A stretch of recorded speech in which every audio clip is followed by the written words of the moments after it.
It's a real pleasure to have you with us today. And let's just cut right to the chase. We plan to have this conversation in two parts. So maybe the first part is maybe we can discuss a little bit about your professional life as a banker.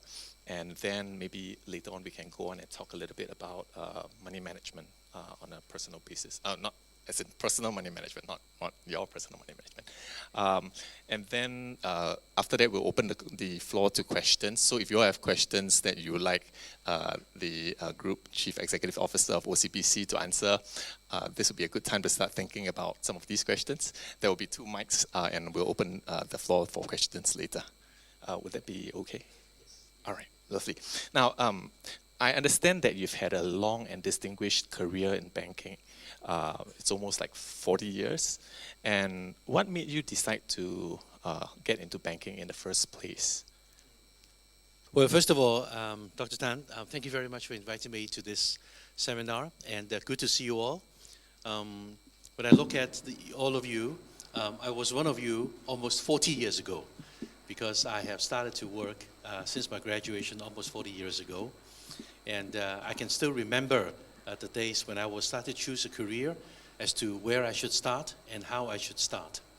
So your question about how I get into banking, I studied economics. And at that time, I did not quite understand banking, except that there was a course called Money and Banking. So I thought money must have something to do with banking, and economics have got something to do with banking in the background. So I then started to look for banks to apply for job. And to me, I was really at that time looking for an opportunity to apply the knowledge that I've learned to establish a career. So I thought banking and economics have got some close association. And I started to apply, and I was looking for what was then called a trainee job. Now, a trainee job is at OCBC we now call Young Bankers Program. Is basically you are a fresh graduate, and we will then train you with all the necessary knowledge, and after a couple of years we will then decide which department to place you to. So to be frank, I actually do not have a lot of visionary aspirations as to what I would like to end up with, but I thought that applying economics to banking is probably the thing to do. Having said that, after I've joined banking, I found that actually there is very little economic theory or econometrics that you can apply to banking. However, the training that we go through during the university days about economic theory is quite important for us to have that background to pursue the things that I subsequently pursued in banking. Could you have internalized some of these things? And because it's been so long, and so we kind of take this for granted. Sometimes when I teach, I would also think, I'm not sure what there is to teach anymore. Anyway. And I noticed in your job, you have traveled the world over, actually. If I'm not wrong, you were born in Shanghai, and then you were raised in Hong Kong, studied in the US, and you've also worked in various banks in America, in Hong Kong, and now in Singapore. So my question would be, was this by accident, or did you make what were certain thoughts behind these career moves that you made to travel so much and working in so many different areas as you rose through the ranks? Yes. I think this is quite an important point, particularly for young people like yourselves. I think it is quite important for us to grab an opportunity when the opportunity presents itself. It doesn't have to be traveling to an overseas countries. It could be moving on from a role which has got nothing to do with your current role, but if the organization presents you with an opportunity to move on to a different role, I think you should take it. Proactively, I would also request that young people like yourself, once you started a career, you should actually look for opportunities where the role is very different from what you are currently doing. Because only through a combination of these rules, you will be able to understand, first of all, what you're really good at, secondly, what you really wanted to do, and then thirdly, expand your horizon in your thinking. And that expansion in horizon of thinking is very important in whatever things you do. So take myself, for example, I would classify myself as a global citizen. because as Dr. Tan has said, I was born in Shanghai, raised in Hong Kong, moved to the US for a university education, worked for a American bank, worked for a Chinese bank, and am now in Singapore working for a Singaporean bank. I would not say that all these things are planned out in detail by me, but on the other hand, I also play a role in ending up in these different roles. Because when an opportunity comes, I have the confidence that I would be able to do well. And I will put in all my effort to make sure that I will do well, and I continue with that journey. So I would not say that it is planned out in detail, but opportunity comes and go, you should really grab it. One other thing that if you started to work, people typically will say, you know, if I move on to another role, I would like to have a more senior role. I would encourage you to accept that even though if it is a lateral transfer, meaning that in an organization, your seniority could be the same as the new role, of the new role in that level, you should also take that. But because over time, if you have multiple background, multiple discipline through exposure to the different roles, you will be seen better as compared with your peers who have stick on to one role. So if you focus on always looking for a promotion before you move on to a new role, then I think you are limiting yourself in terms of gaining that exposure. I see. And just out of curiosity, if you were not in banking, what do you think you would be doing today? I am not sure, because you know, fate is like once you're embarked upon a road, you actually do not know where the other road will lead you to. It's kind of difficult to answer. But I can tell you, some people ask me, after you retire, what would you do? Okay. Would you like to be a board director? Would you like to be an advisor?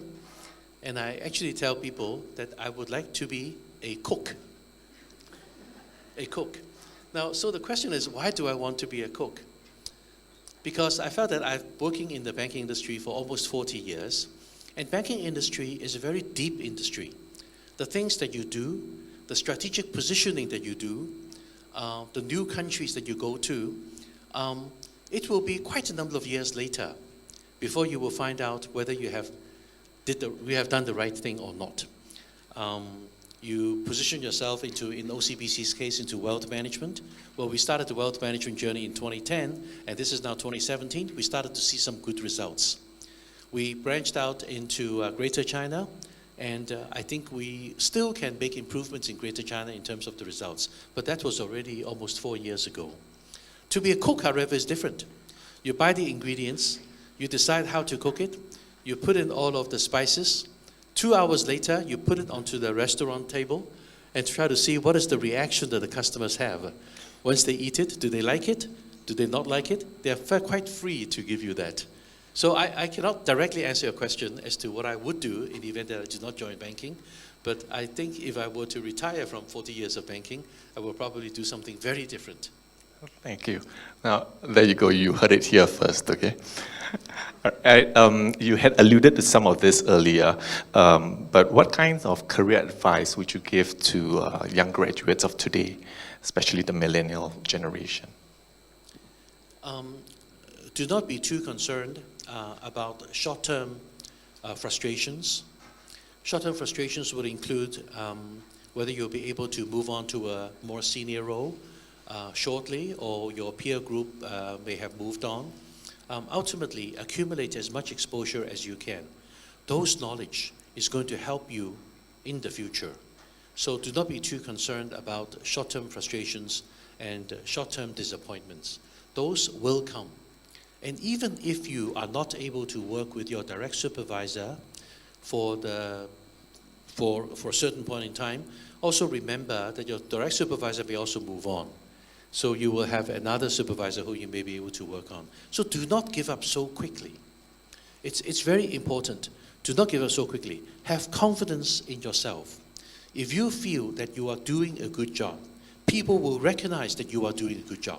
The organization will recognize that you are doing a good job. Even if your supervisor is not immediately complimentary about you, the colleagues of the supervisors will be able to recognize you. So short-term disappointment, make sure that you are able to accept it. A lot of young people these days, they look forward to joining a technology company because that's like the place to be. Does banking continue to be an attractive option for young graduates? I would say so, because in Chinese we call banking the dragon industry of all industries. The dragon head industry of all industries. What does that mean?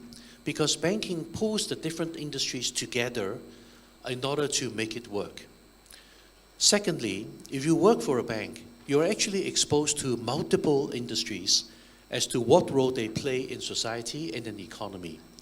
That knowledge is actually quite not only useful but also interesting for you to understand how these things really work. So I would still say banking is an interesting career to establish a presence in. With respect to technology, it also depends on what you really want.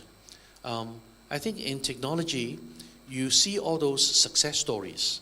There are also many technological companies who have an idea but ultimately were not very successful. So do not only look at the positive side of a already well-established technology companies, there are many of these technology companies who were not very successful. Now, having said that, I would like to take the opportunity to say, by being not successful is not necessarily bad. In a way, I feel that sometimes we look at our country, and our country focuses on making sure that you will be successful. That, to me, is being too much emphasized, to the extent that you no longer have the courage to do something new, which you are not able to have the confidence that it will be successful, so you just basically don't do it anymore. In my career, I've also made wrong moves.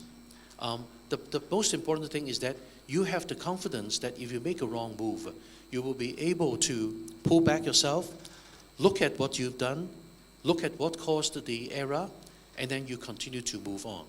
So do not be too concerned about failures. But having said that, it's easy to say because I think our society is currently constructed upon a platform where there is a bit of an elite system in place. But that's something that as we continue to move forward as a country, it's something that we should change. Are there areas in banking that you feel have potential for growth? Sorry? Are there areas in banking that you feel that have potential for growth? Well, banking is an industry that serves the economic growth of a country. So in Asia, where most of these countries are on the verge of establishing a more matured economy, where there are more middle market population growing up, we always say that wealth management is something that people would like to focus on. If you are in a developing country, then perhaps trade is something that you will focus on. So there are multiple areas of growth that the banks would be able to service. So trade in some of the developing countries. Yeah, depending at what stage of maturity is your economy in. In Singapore, for example, it's a very matured economy. I think we will continue to play the role of a connectivity role for the countries around. And one of the connectivity roles that we play well will be fund management, wealth management, trade processing, treasury type of activities. I see. Singapore has done very well in terms of becoming a leading financial hub in the region. Are there any challenges that you see facing the banking industry? And if so, what do you think we can do to rise to those challenges? Singapore has done very well by capitalizing on the less developed economies around Singapore in the past. We have to recognize that these economies have now grown, have become more matured. So we need to upgrade ourselves in order to continue to play that connectivity role. So under the leadership of MAS and the government, Smart Nation, looking at payments, creating softwares to make sure that we are able to move along the knowledge channel, I think is the way to go. If you look at Singapore's past roles, we're a shipping center, we're an oil and gas center. All of these are more tangible things. Going forward, I think we probably have to move on the knowledge channel a bit more. Now, financial services is in a way a knowledge service because we pull the different aspects of the financial services requirements together and extend something not tangible, but it's a financial service to the countries around it. So I think we should move towards that direction. That direction probably has got something to do with our legal system, our location, our stable political environment. All of these will come into play. I see. And can you let us in on a little known fact or two about banks or the banking industry? Something that maybe the average person in this room wouldn't know about. Average person do not know about. We actually know a lot about you when you open the account with us. Because we are required to do a lot of due diligence on you, which we call KYC, Know Your Customer. So we do a lot about you when you start to establish a relationship with us. That's one aspect. I think the other aspect is that if you're outside of a bank and then you look at the bank, I don't think you appreciate what the bank does. Because if you go to a branch, you see the teller, you see financial advisory consultants, and you do remittances. Those are very retail oriented. If you have never worked in the bank, you probably did not go into the bank's inside and see day in and day out what is it they do. Day in and day out, what we do is actually play an intermediation role of the funds between the people who have and the people who do not have. This is the basic intermediation role that the banks play. Beyond that, the banks now play additional roles by pooling the money from outside the country into activities which has got economic value. And those things, you will not be able to know how we do it because you have not worked inside the bank. So generally speaking, I think if you have not worked for a bank, your understanding of a bank is probably different from what you thought from what the bank really is. I see. So they know a lot about you. Okay, perhaps we could move on to talk a little bit about money management, which is what many of you are here for. There are a few pillars associated with personal money management, and as the MC had mentioned earlier, you've got saving, you've got investing, protecting, as well as spending. Well, actually, there's a fifth one, which I think Prof. Cheong had mentioned earlier, which is earning, right? So if you're managing money, you must have the money to begin with. So perhaps you could start with that. If, let's say, at some juncture, a graduate faces the option of whether to go for a higher paying job versus a job that gives them more satisfaction versus, let's say, something that helps them build their CVs, how would you suggest making these trade-offs in terms of the decision? I think first of all, you probably should go into a career that you do not hate. You do not necessarily like it because if you're not in it, you don't know what is it. But at least you do not have an initial resistance in getting into that career. I think that's a very important thing. So this is one. And then secondly, after you have gone into it, I think you should really make an effort. Don't give up so quickly. Make an effort to follow through. Money compensation is an important consideration factor because it is something that can improve your living and it's something most visible. Most visible because if you make 3,000 versus another role which makes maybe 2,006, then the 3,000 becomes very visible. But think about it in the longer term. In the longer term, the $400 difference is irrelevant, is insignificant. So choose a job that you at least have some liking, at least you do not hate. You go in there and try to do the best you can. Along the way, should there be any enticement that people give you and say, why don't you switch roles or go into another sales role, but I can pay you $400 more, think about whether you really like it or not. If you do not feel that it's your personality, I would suggest that you do not do it and continue to do the role that you think is good. This next question came up so many times. We have to ask you this. So the fresh graduate makes about, say, $3,000 a month. How would you recommend, or what would you recommend doing with that money?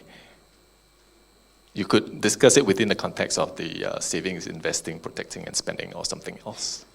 Okay. Now, first of all, there are some basic things that you have to do. For example, if you work for a company which requires you to have a shirt, dress, tie, then I think that these basic things you have to take care of.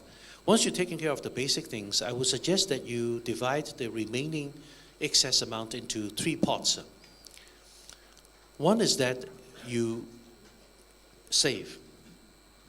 1/3 you save, 1/3 you invest, and 1/3 you spend.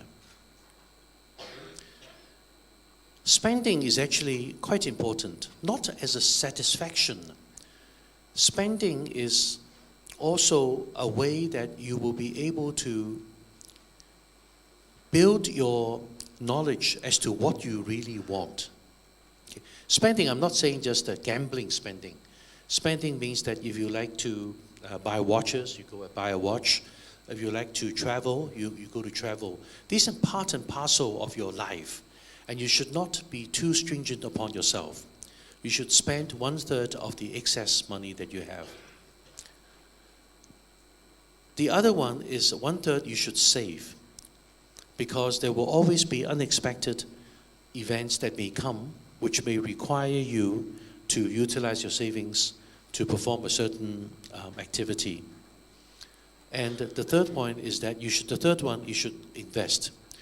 From my perspective, I actually would encourage you to invest early on in your life. Because investing is like going to horse racing, going to horse racing. If you go to horse racing and you do not make a small bet on the horse, you will not be interested in the horse racing. Despite the fact that you do not know which horse will win, but you just bet the one has got the red sleeves and green shirt. And once you do it, you will feel much more involved in that. Investing is a way like that as well. If you sort of stay in the outside and you do not do it, you will never learn. Investing, as you continue to grow, you're only in the 20s. As you're in the 30s, as you're in the 40s, investing will become part and parcel of your normal life. And you should invest. You should invest. You do not make speculative investments. You don't leverage upon your investments. But I think you should invest early on so that you know how it all works. This is not to promote OCBC, but we actually do have a program where you can invest as little as $100 into one of the 19 blue chip stocks. And we will charge you a commission rate which is quite reasonable. And you can then get into it, only for $100. The reason we want to do this is that we believe that investing is a good practice. And some people do not have enough money to invest into $10,000, which is quite high. But investing $100 is already possible with our blue chip investment program. We decided to do this in order to allow you to get into this. Once you're investing into it, you will know, oh, this is a dividend stock. This is a utility stock. Your original $100 may now have become 87. And therefore, if you were to sell it in the market, you will lose some money. This sort of practical knowledge is important. So coming back is that after you've taken care of your basic needs, divide it into 3 pots. 1 to invest, 1 to spend, and 1 to save. And since we're on, thank you for that. Since we're on investing, many people have some kind of investment philosophy that guides their decisions. So for example, buy on rumor, sell on fact, or they might buy only companies where the management is actually are also shareholders in that company. Do you have any advice that you could give young people who are starting on their investment journey? I mean, they could, of course, go with the OCBC regular savings plan that you talked about. But let's say if they wanted to be a bit more hands-on, what would you suggest that they could think about? I think if you have never invested, I would still request that you invest into fairly safe blue chip investments to start with. After you have gained that knowledge, you will know that your investments could be eroded over time, and you try to understand why the value has dropped. Then after that, I think you can do other investments. It is true that you try to invest into companies that you have some association with, not necessarily from the perspective of you are an insider, but from the perspective of, it's an industry that you are interested in. It could be a high-tech company, it could be a garments company, it could be a real estate company, because you will feel much more into it if you invest into a company of which you have some knowledge about the industry. One of the things that I advise you against is that, a lot of people invest, particularly in the Hong Kong market, I'm not sure about the Singapore market, is that they try to hear tips.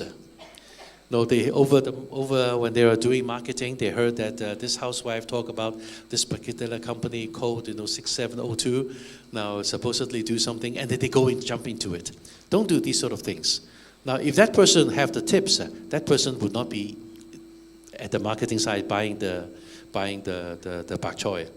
So don't do that. Follow your thought process, some industries that you have some knowledge of, and then you get more interested in that. But the other advice that I would like to give you is that when you invest, now how much do you save and how much do you invest? I said 1/3, 1/3, 1/3. Before you are truly well off, do not leverage. Do not leverage. Because once you leverage, you lost control. And once you leverage, your mental process become biased because you become very aggressive. And once you become aggressive, you will no longer be able to make calculated decisions. You try to take a bet, and it's not good. In Chinese, we say, 进可以攻，退可以守. That's very important philosophy. And I would actually do it the reverse. You do it 退可以守，然后进可以攻 is good. Because you have to realize there were a lot of things which you do not have control. Once you leverage, you can lose the whole thing. Even for our private bank, this is not doing promotion, but this is the philosophy I just want to share with you. We have a private bank called Bank of Singapore. Very good name. Bank of Singapore's philosophy in private banking is, first of all, to preserve, to grow, and then to pass on. The first objective of normal private banks is they want to grow and then they pass on. We want to preserve, we wanted to grow, and then we want to pass on. Because we don't want any of the private banking clients to come over to us and basically take a fairly speculative, leveraged position, and at the end of the day, he has lost. The bank may not lose money, because if we were to do leverage, it's all secured, but this person's original wealth has been totally eroded. So as a result of that, we are one of the few private banks in the world that does not do single stock financing. Why do we not do single stock financing? The single stock could actually be a very blue chip, a AAA rated stock. So the risk is not very high. So why do you not allow leverage against this particular stock? Our philosophy is that you do not control the operating environment. There could very well be situations which arise, which resulted in this single stock that you invested in, and of which you have leveraged, which cause you to wipe out all of the wealth that you have. So we don't do that. When we do financing, we do portfolio financing. Now, first of all, most of the private bankers do not need to leverage. Only about 20% or so need to leverage for yield purposes. But if we want to do portfolio, because we don't want you to bet on one stock or one equity or one bond such that you'll be wiping out your debt. So that's our philosophy, and I would like to share this philosophy with you because it's not worth it to take that bet? So try not to use leverage, especially if we're just starting out. Yes, and this is somewhat related. There are a lot of there are people who are coming from less affluent homes, and so they feel like they can't amass enough wealth to even have a meaningful impact in terms of their investments. And if they don't leverage, then they can never ever get ahead. Are they doomed to be stuck there, or is there something they can do to change their circumstances? It's not an easy question, but many of us do face something like this. So you're saying that there are situations where the person is not particularly well off, Correct. so they wanted to leverage in order to increase the wealth accumulation faster. That's right. Yeah, that's not recommendable, because the flip side is that you can actually be eroding your wealth faster. Because if you leverage up, then the chances of the erosion of wealth is also going to be more significant than if you do not leverage up. I see. But maybe But particularly young people at your age, it's not worth it to leverage it up. It's worth it to get into the investment activities earlier, so that you can really know how it works. What is PE ratio? What is price to book? What is dividend yield? Things like that. But I would still not encourage you to leverage yourself. Maybe they figure they got a call option, But okay, maybe I'll move on. So there's been a lot of increasing interest actually in cryptocurrencies, and it's in part because of the stratospheric rise in the prices. Do you view these as legitimate investments? First of all, on the options, if you buy an option, at least your downside risk is limited. If you sell an option, your downside risk is unlimited. So careful with options. And for that matter, careful with futures as well, because the volatility is much more than the real market. Coming back to cryptocurrency, I think it is very much still in the development stage. It is currently more of a concept that has proven to have some commercial value. Honestly, I do not know what the future of cryptocurrency is. I am a bit more conservative as to whether cryptocurrency will become a mainstream currency. We understand all the concepts behind it. By using the blockchain technology, the money really will never be lost. Not the value will not be lost, but the money will always to be traceable. And should there be a taker, you can actually use the cryptocurrency to buy certain services or certain products. But because it doesn't really have the legal tender that normal currencies have, the trust is really in the infrastructure governing the cryptocurrency, rather than the trust in a government who is able to honor that obligation in the event that you need to cash out. So at this point in time, I can only say that I have some reservations in going into cryptocurrency, but I also like to qualify by saying that I am not fully knowledgeable about what the future direction of cryptocurrency is. I think there are monetary authorities around the world, including Singapore, is also looking at it. But looking at it does not mean that we will be promoting it to replace the currencies that we have. Looking at it is that we need to understand what risk it creates for us. So in the event that in the future, say 5% of the transactions in Singapore are being transacted through the cryptocurrency, then we will have to understand what is the implication. What is the people may not understand M1, M2, M3, which is the money supply definition, and how do we control the economy in the event that cryptocurrency is actually out of the system. So I think we are still studying it. There are people who are investing into this, but if you understand, then you can invest, and you limit your investment to a certain amount. But if you do not understand, better not. Okay. Maybe we'll just talk a little bit about savings. So for the most part, the core inflation has actually outpaced the returns given by fixed deposits. And so do you think fixed deposits will play a meaningful role in our portfolio, and if so, how? You're saying that inflation is usually higher than the savings rate. Yes, for fixed deposits, core inflation. That means excluding the. Uh-huh. So if that's the case, our real purchasing power is kind of dropping over time if we keep our money with fixed deposits.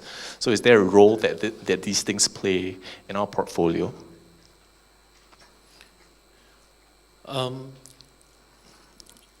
I think these days inflation is is pretty well controlled. Yes. Right now. In a situation where the inflation exceeds the deposit rate that you can get, then it will force people to buy things, which is not good. So you basically have to look for ways to hedge it. And in the past low interest rate environment, since Greenspan started to reduce the interest rates to significantly low, and then global financial crisis kick in, which resulted in the central banks, particularly in the US, not being able to raise the interest rates. To me, that's a very bad development. Very, very bad development. The consequences of having so much liquidity resulted in people misallocating their resources into economically non-productive areas. It also increases the wealth gap significantly around the world. It makes the people haves continue to be wealthier, and the have-nots were never able to get into play.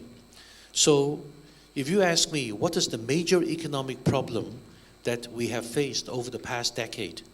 I think it's the central bank's inability or unwillingness or lack of courage to raise interest rates. And as a result of that, it significantly increases the wealth gap in all of the economies in the world, and also resulted in the misallocation of resources into areas which are not productive. Kind of kicking the can further down the road. They are now trying to increase the interest rates. Yes. So if which is quite late. I see. They should have done it maybe three years ago. 3 years ago. Okay. That's another mentality. Mentality is that if I were to do it and I've proven to be wrong, then I'll be criticized.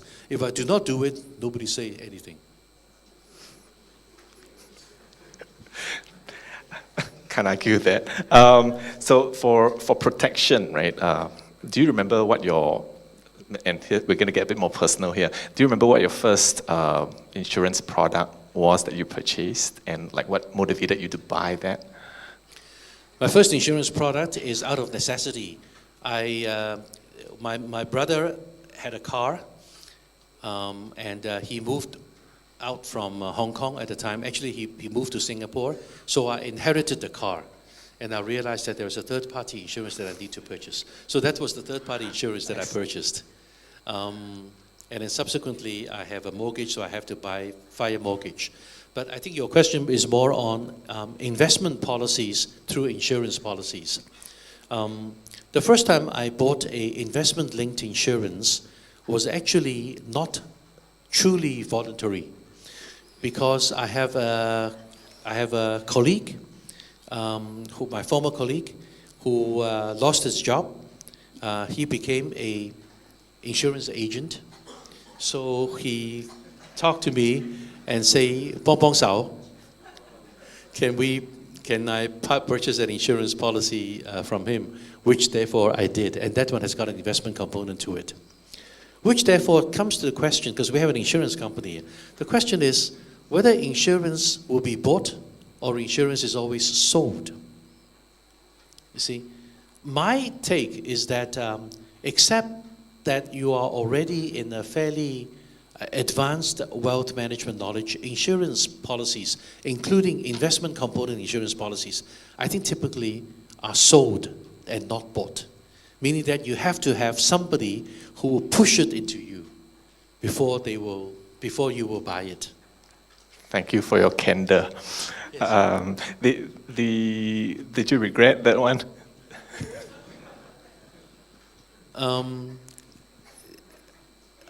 It is actually still there. It is actually still there. There is no live event for me to claim it. The return is quite low. But I also learned something from it. That's why I said you should invest earlier on, even the insurance policies. There is something that called cash surrender value, which many of you may actually be very familiar with. But I was actually not familiar with it, with the cash surrender value when I first bought it. So once you bought it, then you receive the policy, and every year they will advise you what is the cash surrender value now. So that's something that you feel that, now you know something more. Yeah. So that's why investment, you should try out. You should try out. Don't start big, don't leverage. For $100 is already adequate. Only with OCBC. For life insurance, there's often a choice between going with term life and whole life. Do you have a preference for either?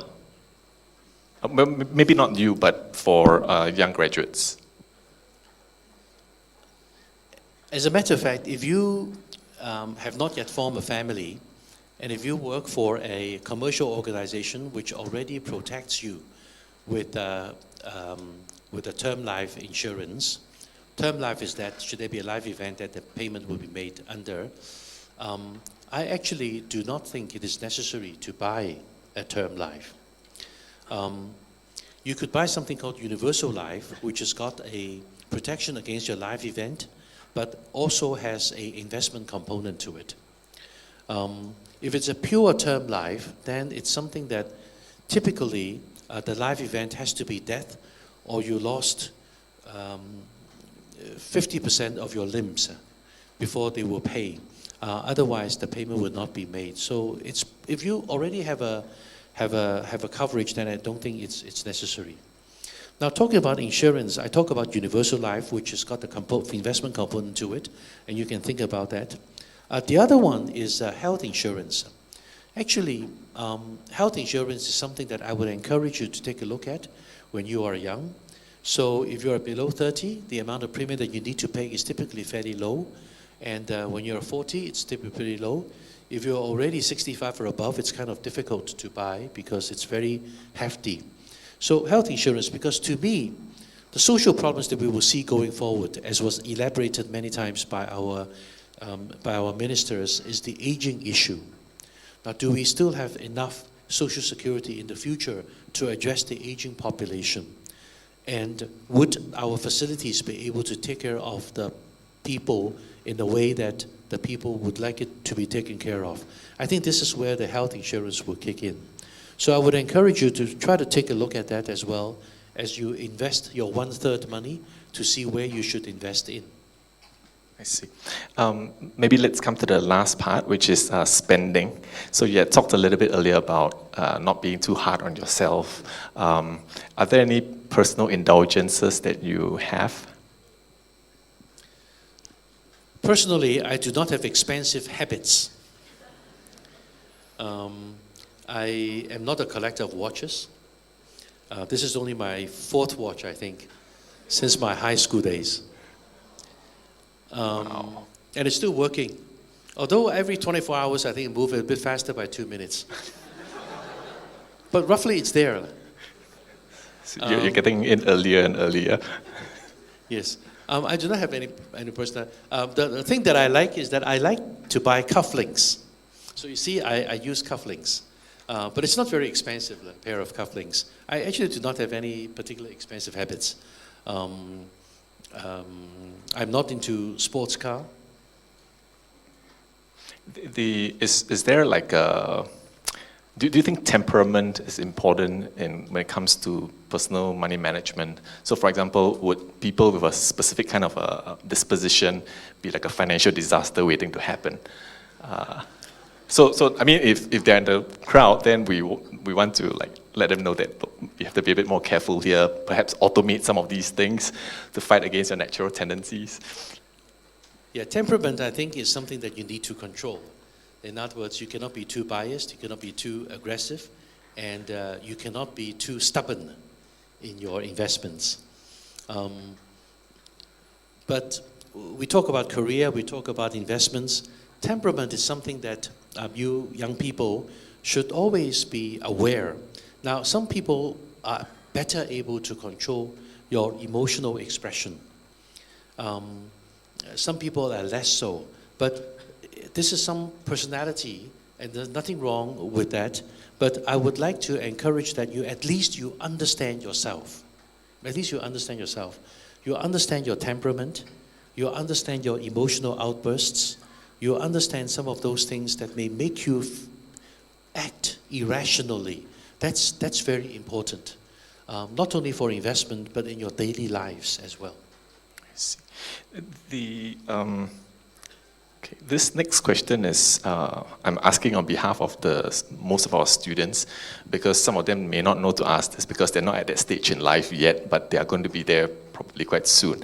We talk about financial planning and management as if this was an independent decision, but oftentimes we have to make these decisions on a joint basis with a spouse or a partner.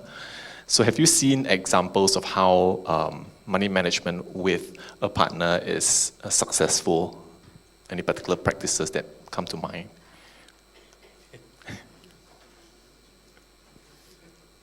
I think it depends on who your partner is. Who your partner is? Sure. Yeah, sure. Depends on whether the partner is emotional, stubborn, or not. Yes. But in the event your partner is actually your spouse, I think that you should consult him or her to make sure that it is a joint decision. It is also good to have a conversation to understand the objectives of the spouse as well. Yeah. There are also people who would like to make joint investments with their friends.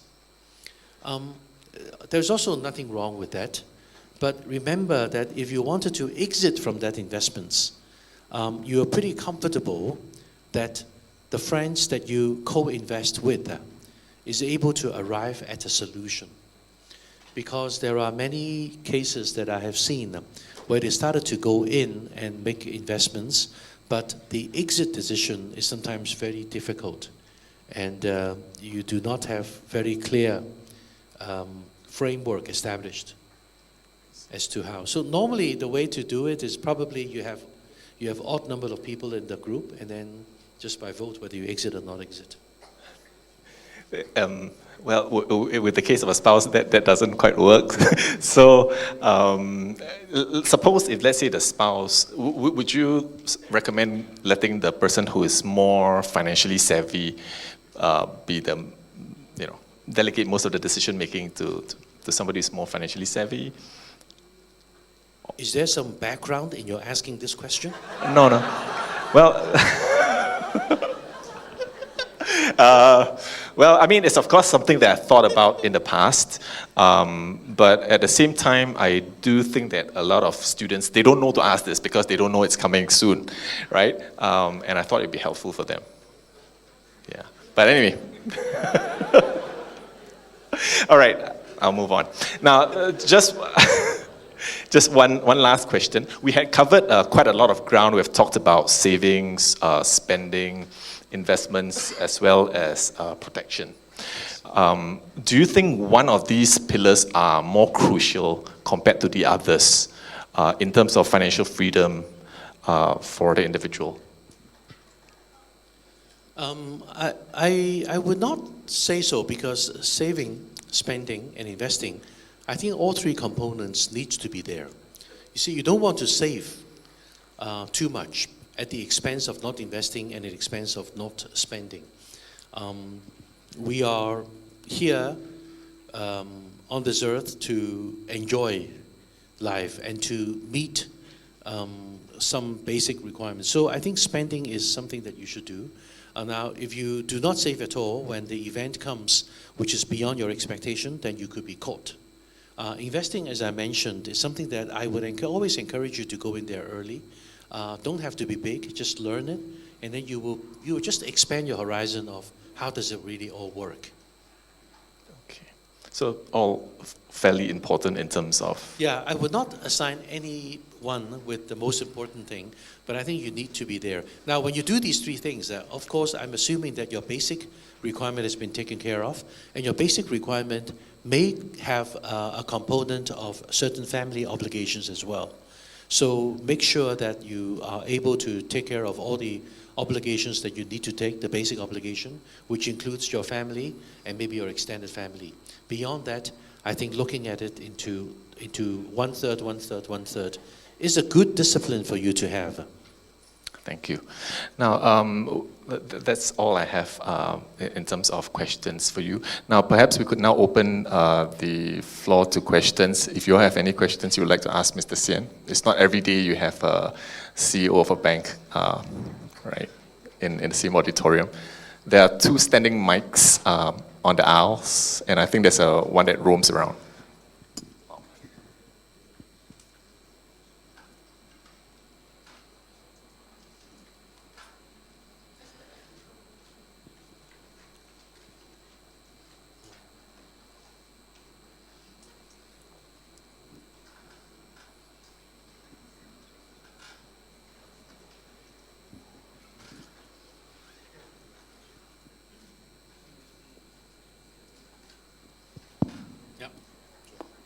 Hi, good evening.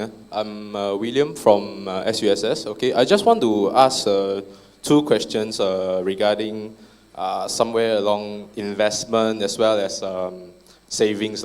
So first question is, because based on my understanding, the very last business cycle started somewhere after 2009 financial meltdown. So I'm just curious to find out when's the end of this current business cycle. Okay, and apart from that, I just want to ask another question. Probably this is for those conservative investors. So what is actually a good retirement figure or sum to retire, let's say, given CPF mandatory age is about 62? So what would you recommend that the public generally do save up so that we can preempt ourselves for retirement phase? Yeah, that's all for me. Thanks. The first question was asking when you think the business cycle will end. The business what? Cycle will end.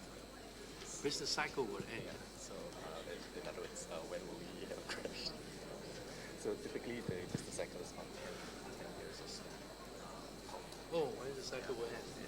Oh, I see. When will this cycle end? Well, if you are a believer in the historical pattern, believer in that, you know, this is the 7th year of the decade.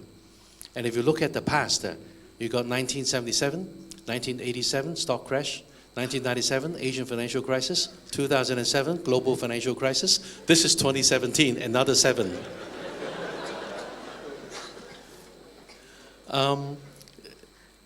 I do not think that those cycles can be independently judged.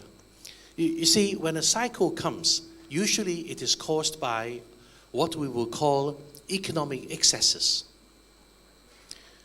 where the market value of things exceeds the economic value of things. See, this is where economics come into play. So, real estate is a very good example. If you find out that the yield on the real estate investment has become, say, only 1% or 1.2% or so, you will realize that the market value has significantly exceeded the economic value, at which point in time you should probably be careful. I actually think at the current cycle, we are gradually on a up cycle, meaning that we have seen the adjustments that needs to take place already, and political, geopolitical events aside, I think the economy is actually moving gradually towards the healthy level already, and it's likely to continue in that trend. The only caveat I would like to add is geopolitical events. And I think geopolitical events have indeed become more and more acute. And there could also be accidental things that may happen which may trigger a major event. So I would not brush it off. You know, most of the major wars, whether it's World War I or World War II, are usually triggered by a minor event, and it just erupt into major events. So we have to be very careful about these. With respect to how much would you need when you retire, whether the CPF is adequate or not, it depends on your lifestyle, whether you want to maintain the past lifestyle or whether you want to maintain 60% of your lifestyle. So it is very difficult to answer the question in a very general sense. But generally speaking, if you rely on a government-sponsored social security system, it probably will not be able for you to maintain roughly 80% of your lifestyle. It has to be below that. So personal investments, personal savings will continue to be very important.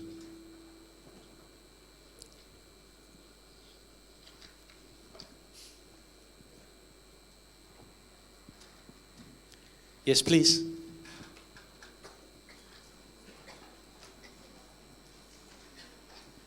Good evening, Mr. Samuel. Thank you for your wonderful sharings. It has been very insightful. My name is George. I'm from SUSS.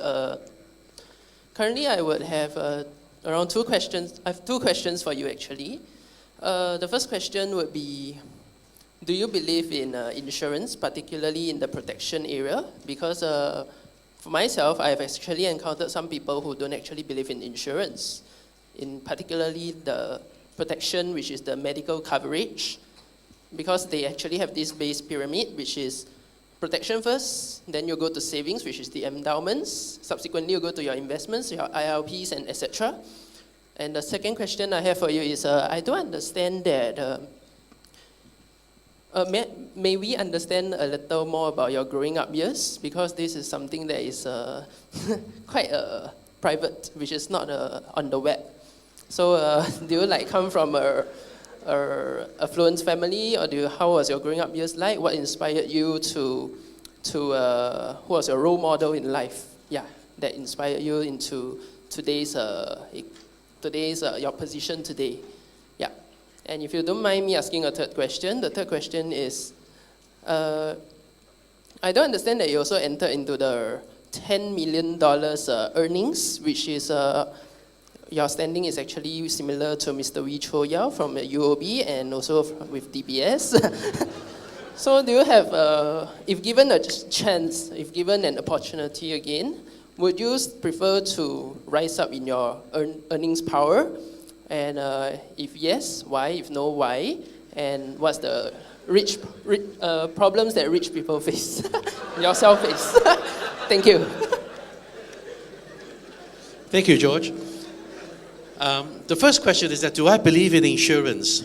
And there are different components for the protection, for the investment, for the endowment. Yes, I think insurance is a good instrument for you to invest in. But insurance is actually not easy to understand. So you really, before you invest into the insurance, or we call buy an insurance policy, make sure that you have enough consultation with the insurance agent, or if you buy it through a bank, with a financial consultant, to understand what is the protection that is given you, what is the investment component of it, and whether the investment component of it will fluctuate. More importantly, if you were to buy the insurance young, you know that your chances of claiming that insurance could be 30, 40 years down the road. Make sure that is your premium going to be geared towards an inflationary rate of increase, or whether it is already fixed. So insurance is not an easy product to understand. So buy the insurance is actually a good thing to do. It does render you protection in case of need, but make sure you understand what does it mean for you when you need to claim it, and whether the premium is fixed or it floats with the insurance, with the inflation side.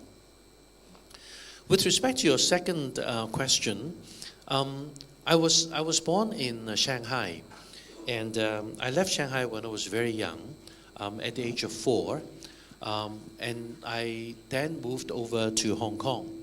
My family in Shanghai was actually at that time quite well off, but as a result of departing Shanghai, and it was after the 解放 See, Jiefang was 1950. I was not born then yet, but the arrangement is that when you leave, you are not able to carry your wealth with you. So my father, my mother basically started almost with nothing in Hong Kong. We were able to lead a middle income life, but I think we are probably more below middle income than truly middle income life. But I think from a family value perspective, working hard and taking advantage of the opportunities and every learning opportunity is something very much close to our heart. So we always will do that. I don't think my family in the initial years actually have got enough resources to invest. They probably just save and did not even invest, because at that time investment market is not that developed anyway, and we just saved. So we were able to save, and ultimately I think we were able to lead a comfortable life, but not a wealthy life. With respect to your third question, it's getting a little bit personal about the salary that I draw. But I just want to impress upon you that actually the high level number that you see that is reported in the papers, I've actually not seen it. Why is that so? Because a meaningful portion of that is actually tied to the performance of the organization. So they are rewarded in the form of shares, in the form of share options. They are not rewarded in the form of cash. And the reason that they do that is make sure that the personal drive on building up the business is for the long term, it is sustainable, and the interest is aligned with that of the company's interest. So that number that you cited, that was quoted in the annual report, is actually a correct number, but they are not all in the cash form, and a majority of that is still not in the cash form. Do you find, I think he was also asking whether there is any downsides to being wealthy? Any downside of becoming... Of being wealthy? Any downside of becoming wealthy? It depends on the person. It depends on the person, whether the person will be influenced by wealth and be engaged in the activities that is improper. I do not belong to that category.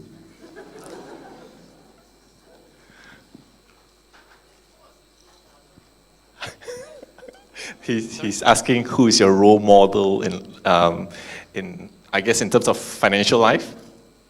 No, in life in general, is it? I think my late father is my role model. He just passed away early this year. He's my role model. I think the attitude that he has towards the family, the diligence that he has, and the sacrifice he makes.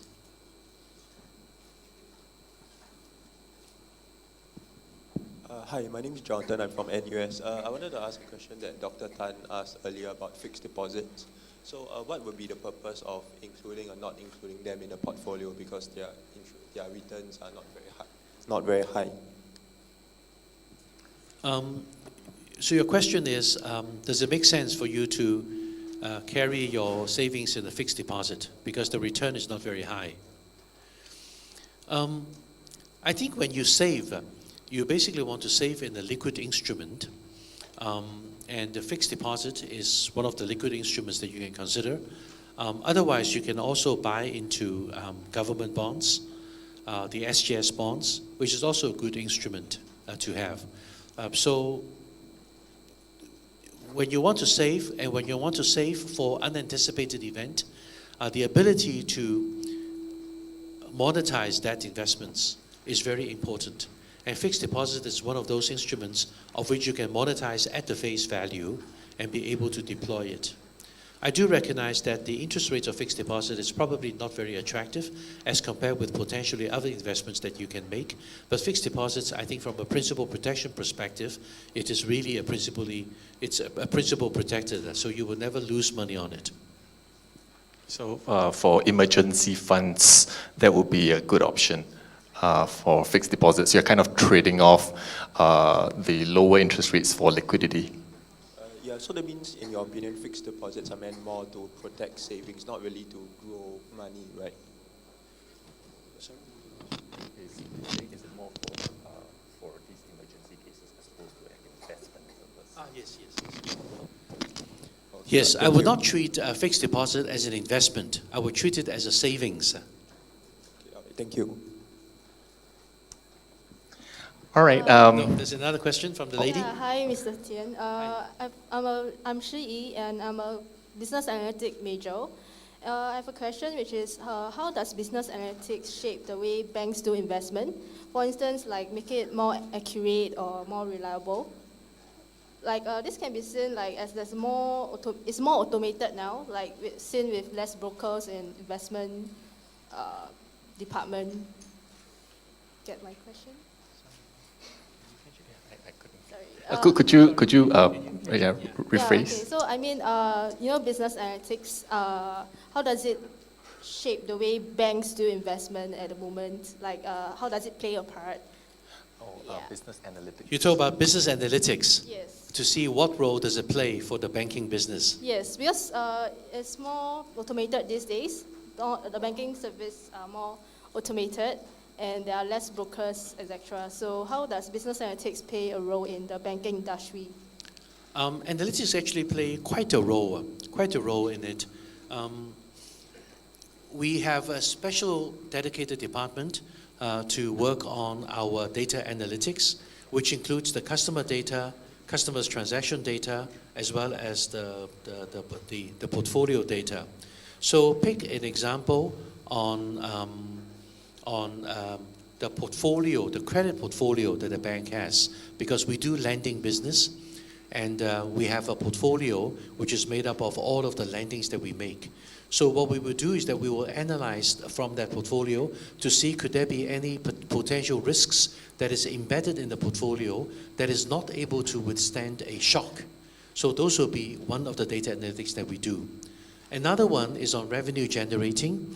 We will analyze our own customers' data and try to understand what is the likely next move that they would like to do. For example, a simple example would be if you just buy a house or buy an apartment or buy an HDB, whether you will need home contents insurance or not.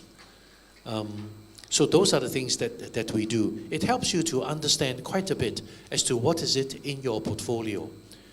So we do invest quite a bit on that, and it's something that we will continue to invest in because it will help you to understand what is in it, what's the next thing that is expected of the customer or of the portfolio, and are we able to craft a product which is able to anticipate the need of the customer. You see, when we talk about customers, we always talk about, selling. Actually, another way of selling to the customer is inducing the need. When you induce a need, because the customer may not understand that there is a need, we try to, and this is not to ask the customer to do things that is unnecessary for them. It is that they sometimes, because of their lack of a macro knowledge, they do not understand that this should be your next need. And through the data analytics, we're able to induce the need from the customer and tell the customer that this is it. We're introducing something called goal-based advisory. Goal-based advisory, not gold, but goal-based, meaning there's an objective, goal-based. The way we do it is that we try to gather the information on the people who are like you and basically advise the customer that people who are like you at the age of 23, at the university, 2 years' time, maybe going out to work, what is, as an average, what is it that this type of people would like to have? These are people who may like to have a credit card, may like to have a simple investment account, may want to diversify his future CPF fund into different stocks. So we will tell the customer that this is it. This is also part of the data analytics that we do, but based on the customers of a similar characteristics of you, and then present it to you to let you know that if you were one of them, then the other you would typically like to do these things. It doesn't force upon you that you should do these things, but just to share with you, these are the characteristics. Hi, sorry, one quick question. What advantages do you see small investors having over large institutions? Some advantages small investors have over large institutions.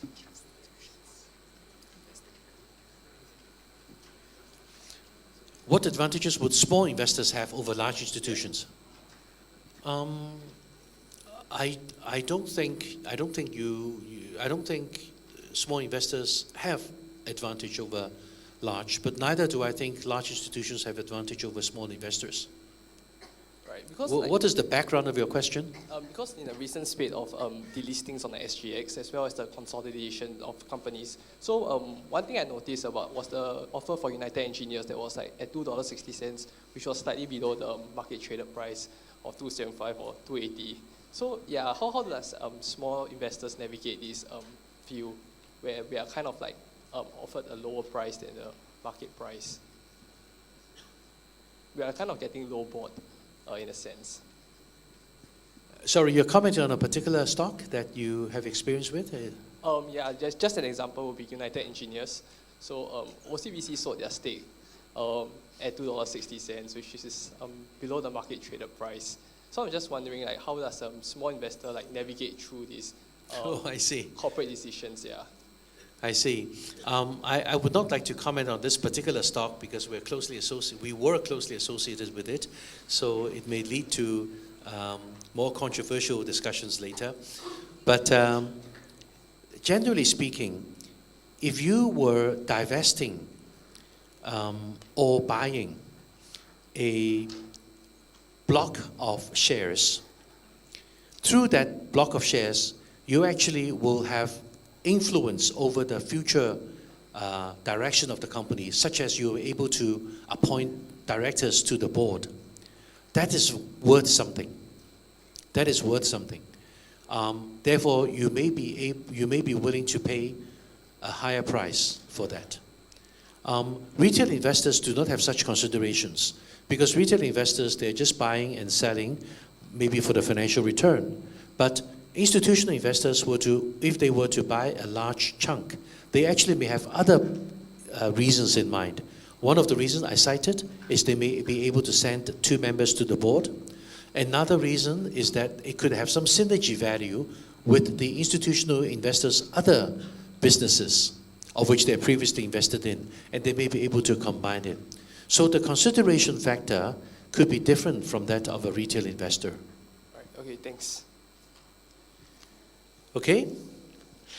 All right, Mr. Tsien, I'd like to thank you for being so generous with your replies and also sharing a lot of insights with us. I'm sure they all learned as much as I did from your sharing, and to know a little bit that you want to be a cook when you retire. That's golden. Now, so if you guys could just join me and give a hand to Mr. Tsien.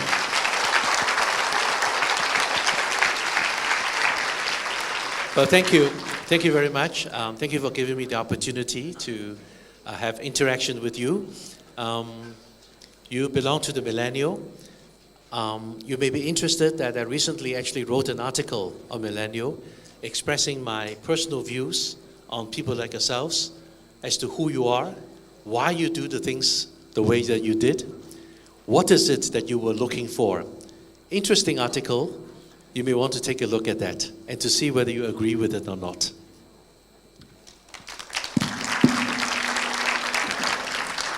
Thank you, Mr. Tsien and Dr. Tan.